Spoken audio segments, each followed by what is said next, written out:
Hello and welcome to this video. I'm Dr. Ojo, and today let's briefly talk about how to explain a low undergraduate GPA in your statement of purpose or your personal statement for your grad school application. Now, there are different school of thoughts when it comes to if you should or should not explain a low undergraduate GPA, but trust me, if you have a good reason for it, the people who are going to review your application are human beings as well who have emotions. So if you have a genuine explanation, you can present it in your statement of purpose or your personal statement. And what I'm going to focus on today is how you should word that particular excuse and adequately justify why you are a better student right now for consideration for that grad degree position.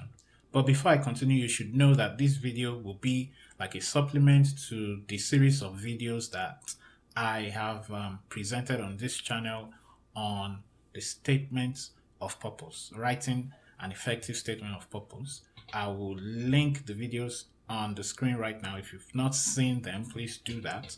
And apart from that, in a previous video, one of my very old videos, I explained the different ways you can set yourself up for admission and funding if you have a low GPA. I think I presented about 5 or 6 ways in this video right here, so you can check that out as well. And if you want to see a summary of what I talked about in that particular video, you can check out our Instagram page, Best Man Academy, where I made like an image thread of these points.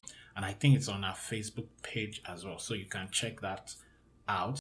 So let's get right into it. Now for this video, I'm going to use an example of a student from Nigeria who had an especially low GPA, a third class, that's what we call it in Nigeria, but still secured a master's degree position and was funded throughout her study. So I'm going to use our example for this particular video. Now, like I said earlier, since people are going to review your application humans, you want to try as much as possible to appeal to their emotions and tell them how well you are now suited for a graduate degree position in their university. Now, I'm going to use this example and you'll see how these students, in just 2 sentences, explained how she is now well suited for a graduate degree position. Now, the unfortunate loss of my mother to breast cancer complications in my sophomore year took a severe toll on my undergraduate academic journey. While I recognize that my undergraduate GPA alone may potentially make me less competitive, my GRE scores and my achievements in courses, research, and teaching during my postgraduate diploma program are better reflections of my true abilities and utter determination to continually improve. Now, if you've seen my previous video on what to do if you have a low GPA, or if you go to my Instagram page, like I said, to look at the points I previously mentioned, these particular students did a couple of things here. First, the individual did a GRE and also did a postgraduate diploma, like I said in that video, either a diploma or a master's in your country of origin or somewhere else before you now apply to the United States.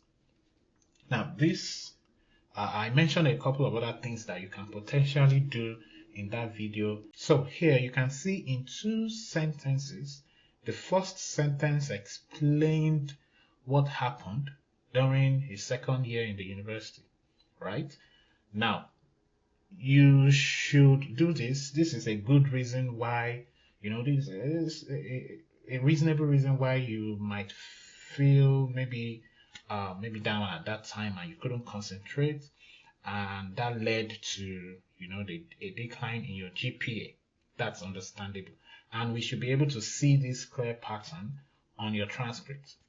Now, if your low GPA was caused by maybe no reason whatsoever, I mean, it will appear on your transcript, because your low grades will just appear randomly on your transcript. So in that case, you might not have a great reason to put here. And if you don't have that great reason, that's important reason for your low GPA, what I would advise is to just leave out the first sentence and just include the second one.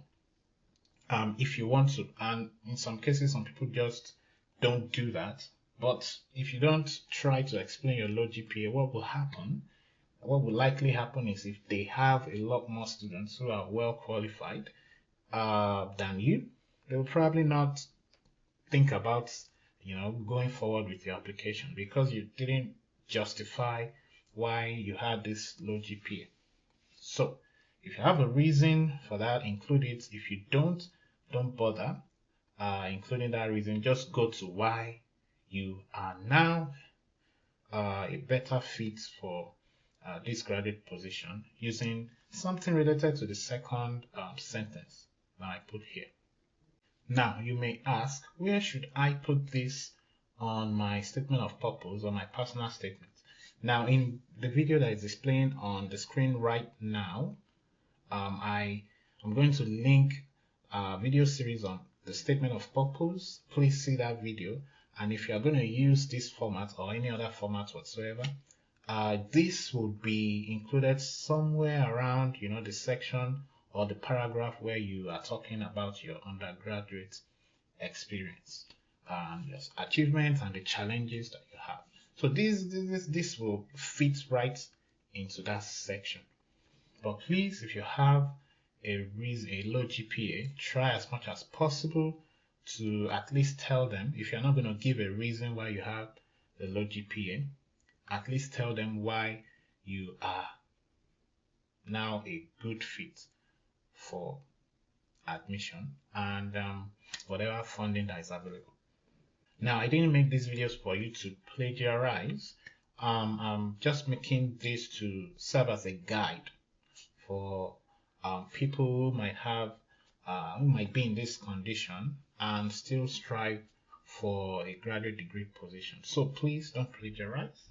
If you have to plagiarize this even after giving you this kind of guide, then you probably don't deserve that position. So just use this as a guide to construct your own sentence that fits into your own situation. Okay. Now that's all I have for you in this video. If you enjoyed it, please subscribe to the channel, as I am determined to bring a lot of tips that will set you apart from your peers or your colleagues at any stage of your professional journey. I'm determined to do that, as I am also growing in the journey. So please subscribe to the channel. You would definitely gain a lot as we move forward on this channel. And don't forget that you can share this with your friends as well who might benefit from it. Like and comment if you have any questions.